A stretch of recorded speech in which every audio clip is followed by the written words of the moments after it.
UP के कौशाम्बी जिले में कड़ा धाम में फतेहपुर जनपद से गंगा नहाने आए 4 युवक गंगा नहाते समय गहरे पानी में चले गए। गहरे पानी में जाते ही चारों युवक डूबने लगे। शोर मचाने पर घाट के लोगों ने सभी को गहरे पानी से कड़ी मशक्कत के बाद बाहर निकाला, लेकिन तब तक एक युवक मनीष की मौत हो गई थी, जबकि 3 युवकों को सुरक्षित बाहर निकाल लिया गया। सभी युवक फतेहपुर जनपद के रहने वाले हैं। साथी की मौत के बाद से युवकों का रो रो कर बुरा हाल है। सूचना पर पहुंची पुलिस शव को कब्जे में लेकर जांच में जुट गई है। आपको बता दें कि फतेहपुर से कड़ा में पिकनिक मनाने आए 5 युवकों को गंगा नहाना भारी पड़ गया। 4 लोग को क्या कर रहे थे लोग? नहा रहे थे। नहाते नहाते वो डूबने लगा। डूबते डूबते हम जब के बाहर आए गमछा लेने, तो बाहर वो चला गया। फिर गमछा लेके सीन को निकाले, वो बैठ गया। क्या नाम तुम्हारा? जावेद। हमारे कड़ा धाम घाट पे एक बच्चे की मृत्यु डूबने से हो गई है, जो जनपद फतेहपुर का बताया जा रहा है। बाकी 3 बच्चे बचा लिए गए हैं।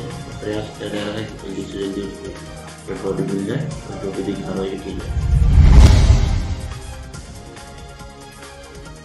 जिला मुख्यालय से 3 किलोमीटर दूर ग्राम कुंवरपुर में लाखों की तादाद में टिड्डी दल ने खेतों में धावा बोल दिया। आपको बताते चले कि गांव वालों ने ढोल नगाड़ा, थाली, डीजे बजाकर टिड्डियों को भगाने का प्रयास किया। इधर मुख्यालय से आला अधिकारी भी घटनास्थल पर पहुंचकर टिड्डियों के आतंक का जायजा लिया और उन्हें भगाने का प्रयास किया। फिलहाल गांव वालों की मशक्कत और जिला प्रशासन के अधिकारियों के सहयोग से टिड्डी दल दूसरी दिशा की ओर निकल पड़ा। फिलहाल कहीं न कहीं ये टिड्डी दल अपना आतंक करेगा। सर, इसमें कितना काफी नुकसान हो सकता है खेत किसान के लिए? नुकसान तो खासकर गन्ने की फसल में भी और धान की फसल में ज़्यादा हो रहा है। जहाँ बैठ जाए अगर 15-20 मिनट मिल जाए से धान की फसल में तो बहुत ज़्यादा नुकसान करता है। टिड्डी दल के बारे में कुछ जानकारी दीजिए कि कैसे इससे लिया जाता है। ये जो बलुई भूमि है, बलुई भूमि में एग्लिगिंग करता है और वो 10 से 24 दिन के अंदर उसमें फिर उसका नींव तैयार होता है और उसकी 5-6 स्टेज है, बढ़ता चला जाता है। तो ये स्टे करता है। अगर इसको आगे निकल गया तो फिर वापसी बलुई भूमि में जाएगा, जो नदी के आसपास के एरिया वहाँ ज़्यादा इसका प्रकोप मिलेगा। वहाँ एग्लिंग करेगा और 120 दिन तक इसकी लगभग 125 दिन तक ये जीवित रहता है। तो ऐसे इसका प्रकोप है। फसल में बहुत ज़्यादा नुकसान है और दल इतना बड़ी संख्या में है। अब ये पूरनपुर से 3-4 दलों में परिवर्तित हो गया। एक बरखेड़ा की तरफ चलेगा, एक नवाबगंज की तरफ चलेगा, एक के कुंवरपुर गांव में खड़ा हुआ हूं, जहां पर टिड्डी दल का आतंक फैला हुआ है। यहां के ग्रामवासियों ने हमारे प्रशासन को सूचना दी थी और सारा प्रशासन आला अधिकारी यहां मौजूद है। सभी ने यहां पर आके टिड्डी दल को बहुत ही अच्छी तरीके से संभाला है और आला अधिकारी यहां आज भी अभी मौजूद है। हम आपको दिखाना चाहेंगे, ये गाँव क्षेत्र है, ये खेत है जहाँ टिड्डी दल अभी भी घूम रहा है और कुछ टिड्डी दल का दल जो है यहाँ से जा चुका है। पीलीभीत से अंकित रावत सहयोगी विशेष रिंटू वर्मा की रिपोर्ट, पीलीभीत। पंखों से कुछ नहीं होता, हौसलों से उड़ान होती है। जी हाँ, सफलता किसी के हाथ और पैर की मोहताज नहीं होती, बल्कि उसे पाने के लिए हौसलों में दम होता है। ये चरितार्थ साबित कर दिखाया है मीरापुर थाना क्षेत्र के ग्राम जमालपुर बांगर के किसान प्रदीप तोमर के पुत्र अभी तोमर ने। गांव में कम संसाधन और बिजली की व्यवस्था खराब होने के बावजूद अभी तोमर ने दिन रात मेहनत कर अपनी माता संध्या तोमर, प्रदीप तोमर और दादा राम बहादुर तोमर के सपने को पूरा करने अपनी पूरी कोशिश करते हुए सीबीएसई की 10वीं में 90% अंक प्राप्त कर न सिर्फ गांव का नाम रोशन किया, बल्कि ये भी साबित कर दिया कि देहात में प्रतिभाओं की कमी नहीं है, सिर्फ उन्हें निखारने की जरूरत है। क्या नाम है आपका? आपने जो 90% मार्कशीट में नंबर लिए हैं, उसके बारे में क्या कहना चाहते हैं और कौन से कॉलेज में पढ़ते हैं आप?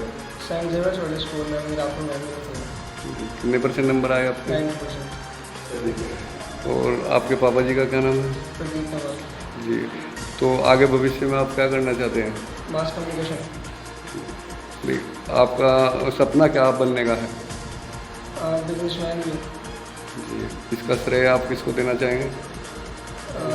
फैमिली उसको, अपने फ्रेंड को, टीचर को।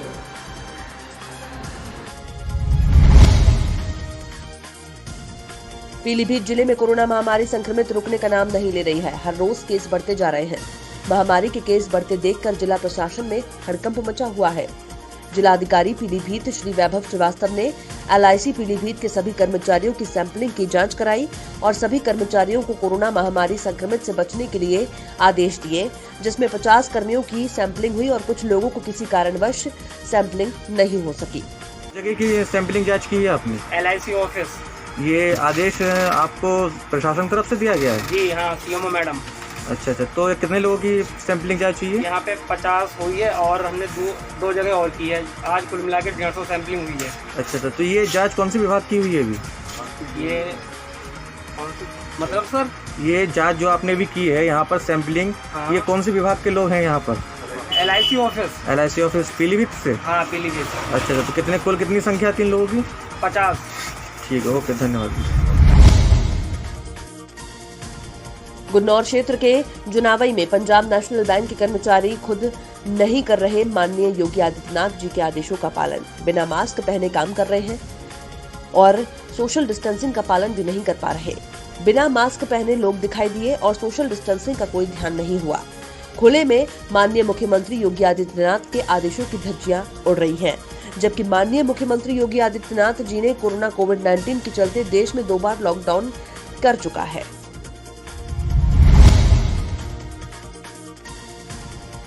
कौशाम्बी जनपद के सामुदायिक स्वास्थ्य केंद्र इस्माइलपुर कड़ा सरकारी अस्पताल में तैनात सरकारी फार्मासिस्ट वीरेंद्र ने गरीब जनता से मेडिकल बनवाने के नाम पर 500 रुपए की रिश्वत लेने का वीडियो सोशल मीडिया में वायरल किया। फार्मासिस्ट वीरेंद्र से डॉक्टर धन उगाही करवाते हैं। वीडियो वायरल हुआ। मेडिकल रिपोर्ट बनाने के नाम पर पैसा लिया जा रहा है।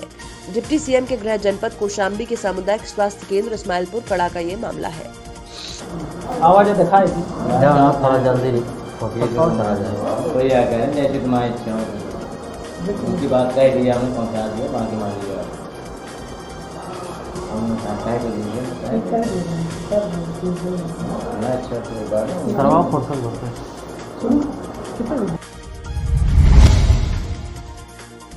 यूपी के शाहजहांपुर में दीवार गिरने से एक बड़ा हादसा हो गया। यहां दीवार गिरने से घर में सो रहे मां और उसके 4 बच्चों की मलबे में दबकर मौत हो गई, जबकि एक बच्चा घायल हो गया। घायल बच्चे को मेडिकल कॉलेज में भर्ती कराया गया है, जहां उसका इलाज किया जा रहा है। फिलहाल पुलिस ने सभी के शवों को पोस्टमार्टम के लिए भेज दिया है। वहीं घटना पर पहुंचे अधिकारियों ने मृतक के परिवारों को 2-2 लाख रुपए का मुआवजा देने की घोषणा की है। घटना कोतवाली थाना क्षेत्र के वाजिद खेल मोहल्ले की है, जहां एक गरीब परिवार पंखा ठीक न होने की वजह से आंगन में सो रहा था। अचानक सुबह बंदरों का एक झुंड आया और बंदरों ने पड़ोसी की दीवार हिला दी, जिससे दीवार भरभरा कर गरीब परिवारों के ऊपर गिर गई। हादसे में एक ही परिवार के 5 लोगों की मौके पर ही मौत हो गई। जी, जो हादसा हुआ था जिसमें 5 लोगों की मृत्यु हो गई, क्या कहना चाहेंगे आपके लिए? ये बहुत ही दुखद हादसा है। आज हमारे जनपद में 5 लोगों की मृत्यु हो गई है। बहुत ही गरीब परिवार है। मैं प्रशासन से मांग करता हूँ, मैं चाहता हूँ कि प्रशासन 2 बच्चे जो बचे हैं, इनकी शिक्षा की, इनके रहने की व्यवस्था, इनके जीवन को चलाने के लिए पूरी व्यवस्थाएँ करे, इन्हें मकान की व्यवस्था करा के दें। ये बहुत बड़ा दुख की घड़ी है। इस दुख की घड़ी में पूरे शहर को इन बच्चों के साथ होना चाहिए और मैं दुख की घड़ी में अपनी तरफ से 21,000 रुपये इन बच्चों को देता हूँ, जिससे कि उनकी कुछ मदद हो सके। सरकार से क्या मांग करते हैं आप इन बच्चों को? क्या मांग करता हूँ कि इनके लिए मकान की व्यवस्था हो, शिक्षा की व्यवस्था हो, इनकी जीवन शैली को चलाने के लिए पूरी व्यवस्था सरकार करे, इन्हें पेंशन दे, इससे अपना जीवन वापस अच्छी तरह कर सकें। क्या सहायता दी जा रही है? एक परिवार था जो घर में सो रहा था। बगल वाले घर की कुछ ईंटें गिर गईं, जिसकी वजह से एक ही परिवार के 5 लोगों की डेथ हुई है।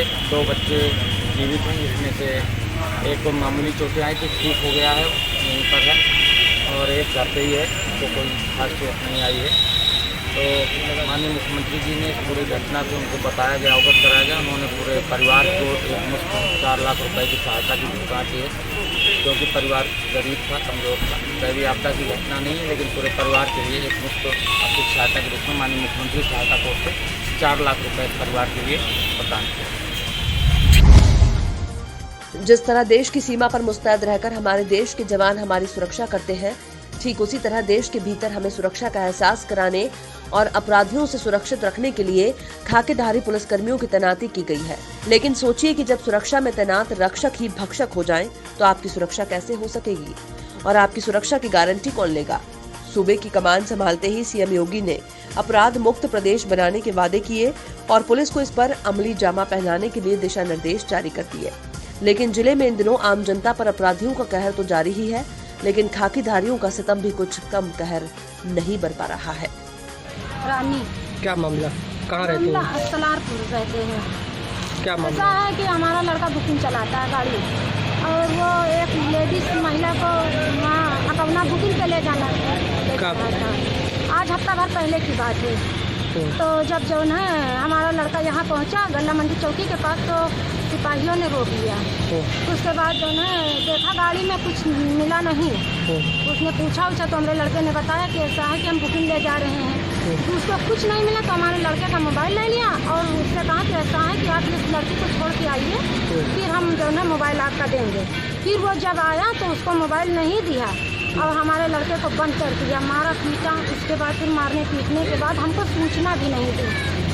जब हमको पता चला सुबह हम आए तो जो है वो पैसा मांग रहे थे। कौन लोग? यही महेंद्र सिंह और सुरेंद्र राय। तो क्या है? क्या है ये? क्या है ये? सिपाही। ये सिपाही हैं। और उसके बाद फिर जो है जब बात आई तो 50,000 मांग रहे थे। हम लोगों ने बहुत रिक्वेस्ट की, फिर हमने कहा कि ऐसा है साहब हम लोग नहीं दे पाएंगे। फिर 20,000 पे बात आई। 20,000 हम लोगों ने अपना जेवर बेच करके उधार पानी लेकर के इनको दे दिया। फिर देने के बाद इन्होंने बात ख़त्म कर दी। फिर जो है आए हमारी दुकान पे। कब? आज।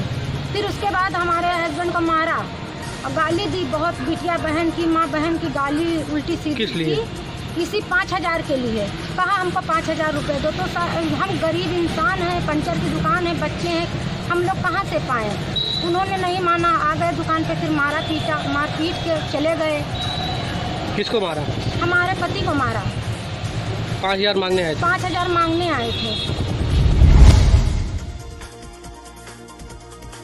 प्रधानमंत्री जन कल्याण योजना प्रचार अभियान की वीडियो कॉन्फ्रेंसिंग के जरिए राष्ट्रीय अध्यक्ष पुशेश्वर के नेतृत्व में संपन्न हुई, जिसकी अध्यक्षता राष्ट्रीय महामंत्री शशांक चोपड़ा ने की।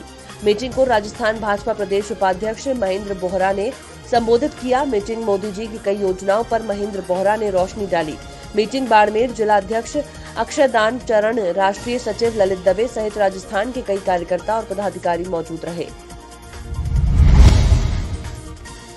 जनपद बिजनौर के वरिष्ठ पत्रकार दानिश मिर्जा की बिटिया अलीना मिर्जा 90.8% अंक प्राप्त कर कोतवाली देहात का नाम रोशन किया।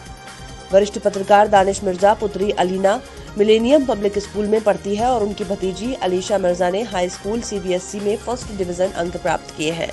कुछ बनने के लिए भविष्य में इससे भी ज्यादा कड़ी मेहनत करने की जरूरत है।